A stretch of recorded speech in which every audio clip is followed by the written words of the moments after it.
5 seconds to go.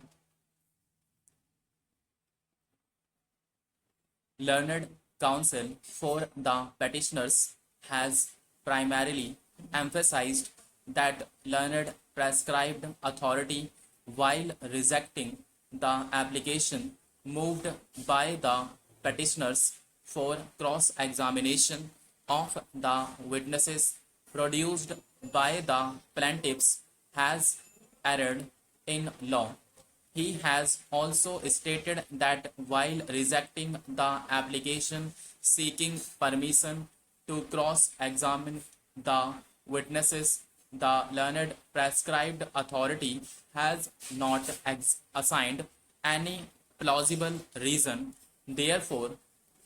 his further submission is that a specific ground was taken by the petitioners by filing appeal before the appellate court against the order dated 22/12/2012 passed by the prescribed authority. That learned prescribed authority has wrongly rejected the application seeking opportunity to cross-examine the witnesses, but learned appellate court has also not considered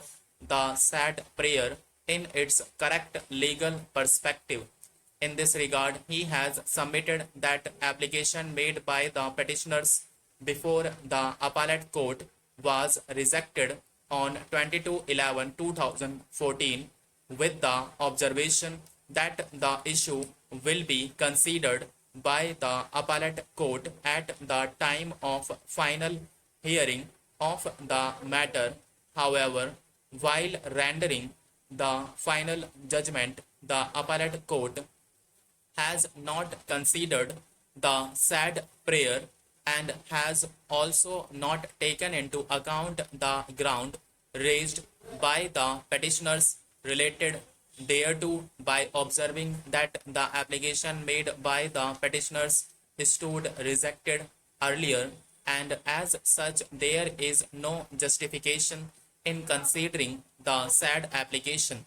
apart from the aforesaid ground of denial of opportunity to cross-examine the witnesses. Learned counsel for the petitioners has also stated that, in fact, the findings of fact recorded by the learned prescribed authority, which has been affirmed by the appellate court in respect of bona fide need and comparative hardships, is also against the evidence available on record.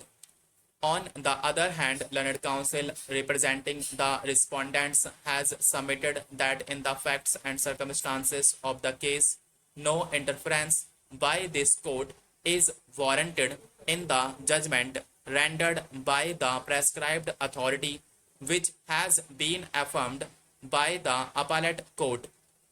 He has also stated that in absence of any provisions under UP Act number 13 of 1972 permitting cross-examination of the witnesses, there is no illegality which can be said to have been committed by the prescribed authority in denying the said opportunity to the petitioners. Taking up the first argument raised by the learned counsel for the petitioners, I may only refer to the contents of the application made by the petitioners before the prescribed authority. The said application is on record. According to the said application, it was submitted by the petitioners before the prescribed authority that under the changed circumstances, the respondents have put wrong facts in respect of shop which is adjoining the premises in question and was earlier in the occupation of another tenant, Ramraj Prajapati. It was further stated in the said application that earlier the learned prescribed authority had rejected the application for issuing commission, and as such it would be in the interest of justice that in respect of the fact deposed by the witnesses produced by the respondents, the petitioners may be permitted to cross-examine them